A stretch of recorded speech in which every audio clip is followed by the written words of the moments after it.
महिलांमध्ये रेग्युलर बघितलं तर 1500 ते 1600 कॅलरीजची आवश्यकता असते रोजच्या आणि पुरुषांमध्ये बघायला गेलं तर 1800 ते 2100 किंवा 2200 कॅलरीजची आवश्यकता असते. तर समजा तुम्ही 1 कप जर चहा पिला तर त्याच्यात तुम्हाला 200 ते 250 कॅलरीज तुम्हाला त्या सहज येतात. मग तेवढं जाळण्यासाठी तुम्ही 2 ते 3 किलोमीटर चाललात तेव्हा तुम्ही तेवढं जाळू शकाल तुमच्या कॅलरीज.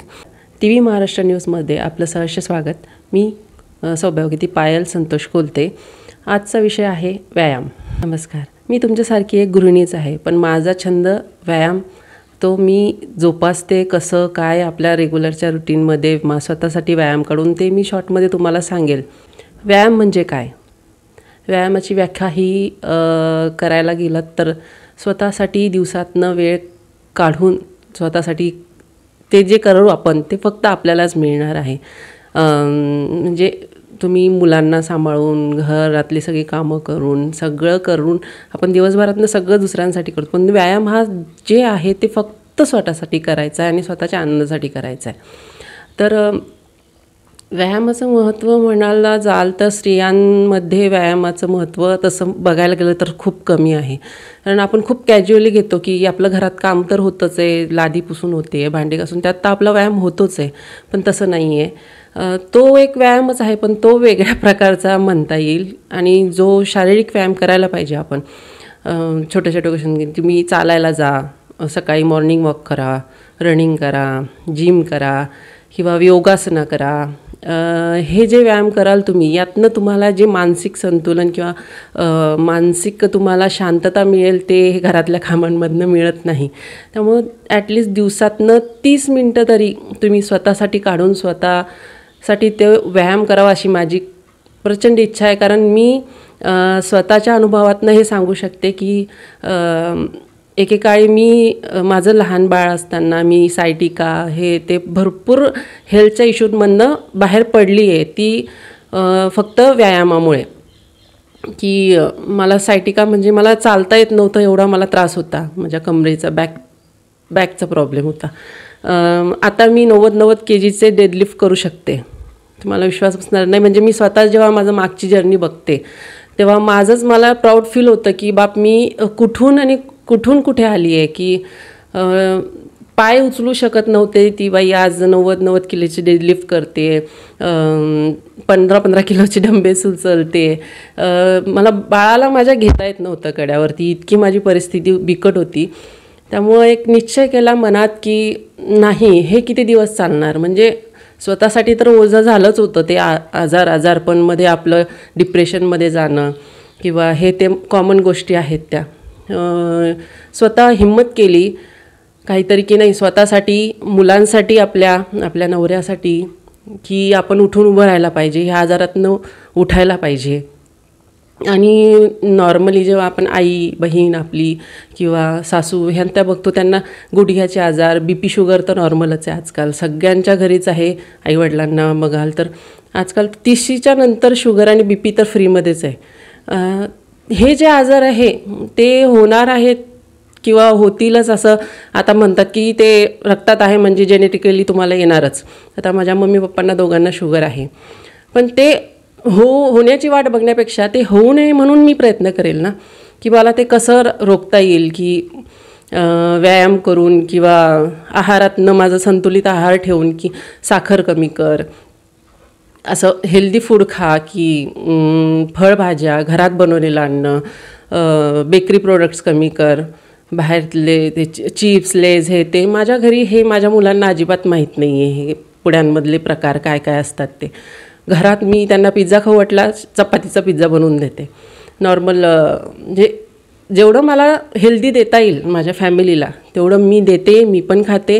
म्हणजे तो मी एक डिसिप्लिन लाईफ असते तेवढं मी सेट केलं आहे. त्याचा दिवसेंदिवस मला फायदा पण होतो आहे आणि मला माझ्या मुलांमध्ये पण ते चित्र दिसतं आहे की ते किती डिसिप्लिन आहे. कारण मी त्यांच्यासमोर ते उदाहरण उभं करते आहे की बाळांनो कसं असायला पाहिजे.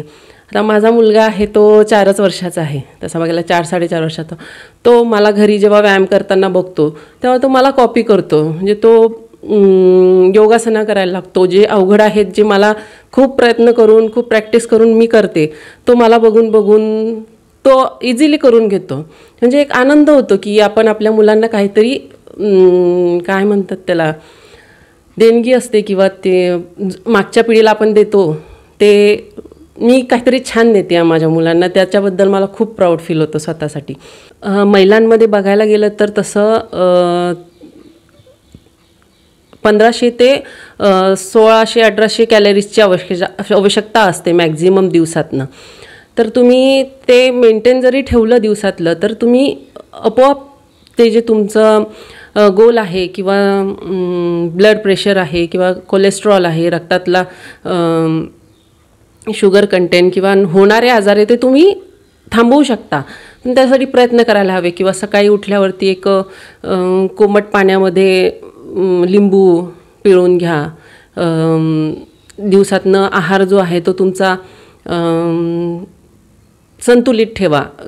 नॉर्मली आपण घरातलंच अन्न खातो आपण महाराष्ट्रीयन लोक, पण जेव्हा बाहेर पण जाल तेव्हा ते कंट्रोलमध्ये ठेवा की तुम्हाला कितपत स्वतःसाठी ते करता येईल. ते महत्त्व तुम्ही स्वतःसाठी तेवढं झिजायला पाहिजे मला असं वाटतं. कारण हे कोणी करू शकत नाही. जे तुम्ही प्रयत्न कराल स्वतःला फिट ठेवण्यासाठी ते फक्त तुम्हालाच त्याचा फायदा होणार आहे आणि नकळत तो तुमच्या परिवाराला पण होतो. कारण घरात जर बाई स्वस्थ असली तर असं माझी आई सांगते की सगळं घर स्वस्थ असतं. त्यामुळे घरातल्या बाईने असं मला खरंच मनापासून वाटतं की त्यांनी स्वतःच्या आरोग्याकडे लक्ष द्यायला हवं. कारण हार्टचे प्रॉब्लेम, शुगरचे प्रॉब्लेम किंवा गुडघेदुखी, सांधेदुखी हे कॉमन आहेत सगळ्यांमध्ये. पण ठीक आहे, तुम्हाला त्रास होतो आहे, मान्य आहे, सगळं आहे. पण रोज सकाळी उठून तुम्ही ॲटलिस्ट 30 मिनटं तरी चाललात, तेवढा स्वतःसाठी वेळ काढा, फिरायला बाहेर जाऊन या. यामुळे तुमचं ना मानसिक तुम्ही बघाल तर मानसिक संतुलन पण, तुमची चिडचिड होणं, रागराग होणं यावर पण तुम्हाला फरक जाणवून येईल की नाही माझं कमी झालं आहे ते सगळं. मी जेव्हा घराच्या बाहेर थोडंसं फिरून येते, पक्ष्यांचे आवाज ऐकते, एक सकाळचे जे वाईब्स असतात, फ्रेश एअर वगैरे, हे घरात बसून बसून ते नाही मिळत. तुम्हाला थोडंसं बाहेर पडा, स्वतःसाठी ॲटलिस्ट दिवसातनं अर्धा तास 1 तास तरी द्या.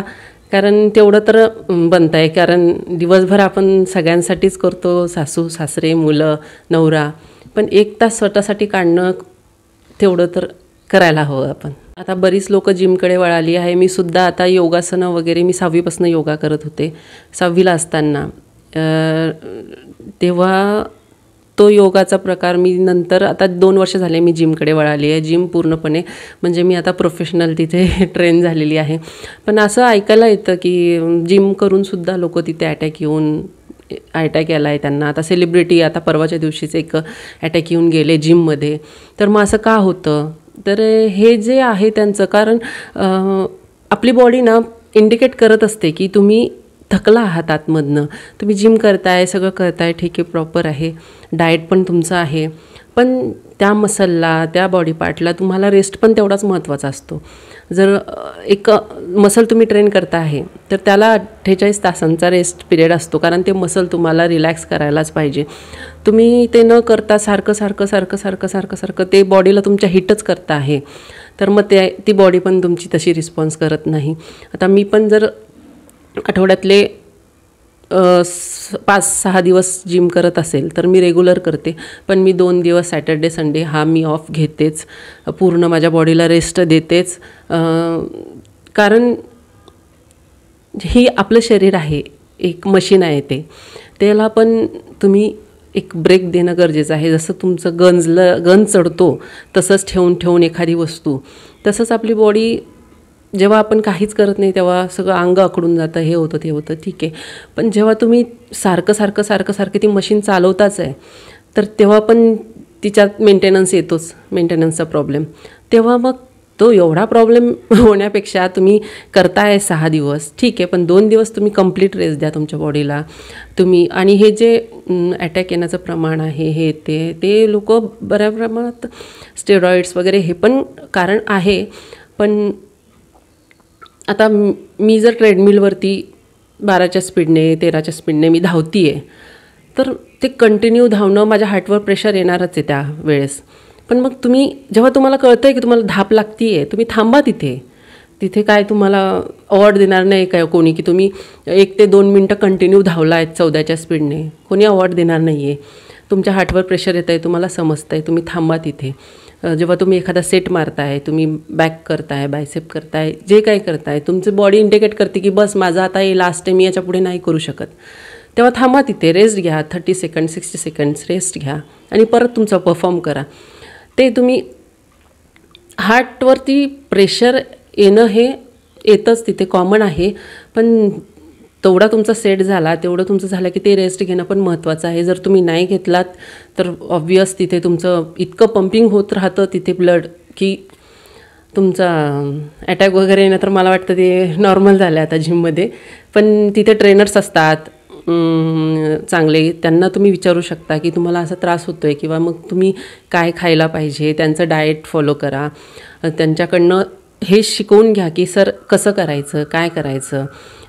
खूप सारे जण यूट्यूबवरती बघून हे ते सगळ्यांचं कोणीतरी त्यांचं आयडियल असतं, त्यांच्यावर फोनवरती सर काय करू, असं करू तसं करू, ते करून येत असतात आणि तिथं काहीच्या काही परफॉर्म होतं. ते पण एक तुमच्या चुकीचं केलं जातं आणि ते शरीरावरती दुष्परिणाम होतातच. त्याची ही कमीपणा नाही आहे. मी 2 वर्ष झाले मी जिम करते, मला सगळं येतं. पण मला एखादं कन्फ्यूज झालं तरी मी एक लहान मुलासारखं, जसं ते मागं लागतात ट्रेनरच्या मागे, सर मला सांगा, सर मला सांगा, मला नाही जमत ते. मी अक्षरशः मागे लागून त्यांच्याकडनं ते शिकून घेते. आणि मी शिकून असं बघून त्यांच्याकडे किंवा विचारूनच आजपर्यंत काय ते शिकली आहे. जर तुम्ही ओव्हरवेट असाल किंवा डॉक्टरांनी तुम्हाला सल्ला दिला की तुम्ही वेट कमी करा, तर तुम्ही ट्रेनरच्या डाएट देतात, ते ट्रेनर शिकवतात, सल्ले देतात, त्यांच्या हिशोबानेच तुम्ही करावं असं मी सांगेल. कारण की ते प्रोफेशनल आहेत त्या गोष्टीमध्ये, त्यांना जास्त नॉलेज आहे. आपल्या मनाने आपण करायला जाऊ नये, त्याचे दुष्परिणाम नक्कीच होतात. मग बोला ताई.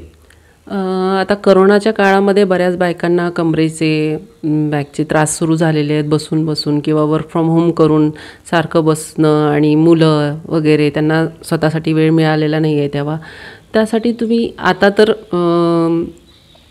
ठीक आहे, तुम्हाला जमत नसेल वर्किंग वुमनसाठी, माझा पण वर्क फ्रॉम होम चालतो.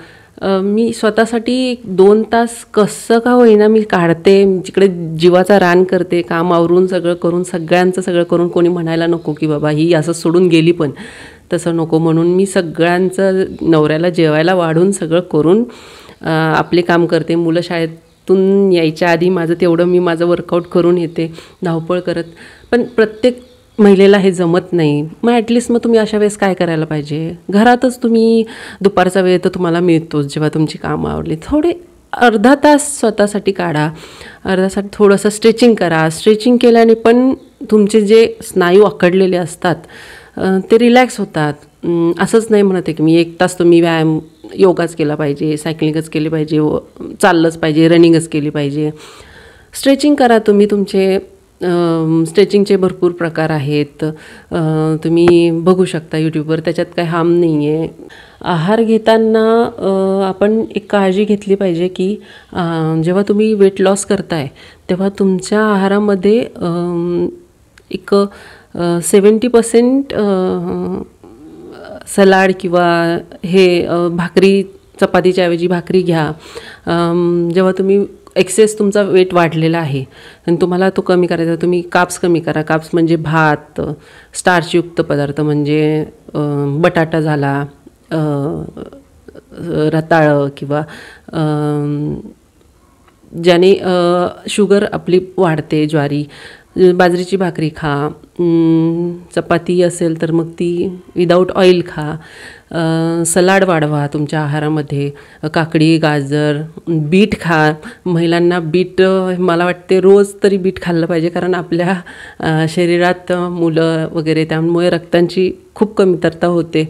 आणि फळं घ्या. म्हणजे सकाळी तुम्ही नाश्ता केला की जेवणाची वेळ प्रत्येक आहारामध्ये 2-2 तासाचा गॅप पाहिजे. आणि तो आहार घ्याल तर पण तुम्ही थोडा असा एकदम फुल नाही की तुमचं पोट एकदम ताणून नाही खायचं, थोडीशी अर्धी भूक ठेवायची. म्हणजे तुम्ही 2 चपात्या खाताय दिवसाच्या, तर त्याची 1.5 चपाती करा, हळूहळू त्याची 1 चपाती करा, मग त्याच्याऐवजी सलाड वाढवा. त्याने काय होईल, तुमचे पोट भरेल पण, आणि जे काप्स तुमचे जात आहेत पोटामध्ये इनडायरेक्टली त्याचे कंटेंट कमी होईल आणि तुमचं वेट कंट्रोलमध्ये हळूहळू येईल, ते तुमच्या लक्षात पण येणार नाही. संध्याकाळी जेव्हा तुम्ही आहार घेताय तो तुम्ही सूर्यास्ताच्या आधी घ्या, किंवा नाहीच जमलं तर तुम्ही 7-7:30पर्यंत घ्यायला हवा. त्यानंतर जर तुम्ही खात असाल तर तुम्ही त्याच्यामध्ये राईस किंवा जे खूप चपाती हे तुम्ही कट करून डायरेक्ट भाकरीवरती जा आणि सलाड खा. TV महाराष्ट्र न्यूज चॅनलने आज मला ही संधी दिली की महिलांसाठी जी माझी खूप इच्छा होती की प्रत्येक महिलापर्यंत जाऊन मी सांगावं माझा अनुभव स्वतःहून. त्यांनी मला ती संधी दिल्याबद्दल त्यांचे खरंच आभार. हे एक सकारात्मक TV चॅनल आहे आणि खरंच असं वाटतं की त्यांनी जेवढ्या महिलांपर्यंत हे पोचवता येईल माझं मनोगत त्यांनी पोचवावं. कारण मी जवळून बघितलं आहे की ज्या फेजमध्ये जाता येईल त्या फेजमधनं मी गेली आहे. माझे दोन्ही पण सिझरियन झालेले आहेत. मला सायटिकाचा त्रास झाला आहे, मला हार्निया काय म्हणता येईल ते सगळ्या आजारातनं मी व्यायाम करून कशी निघाली आहे त्या आजारांमधनं, की स्वतः मोटिवेट करायला पाहिजे. आणि जे कराल ते स्वतःच्या आनंदासाठी आणि स्वतःसाठी करा. दिवसातनं ॲटलिस्ट बायकांनो एक अर्धा तास तरी स्वतःसाठी काढा. आपण दिवसभर सगळ्यांसाठी झुजत असतो, जळत असतो, पण एक मला असं जेन्युइनली वाटतं की अर्धा तास 1 तास हा आपण काढायला हवा.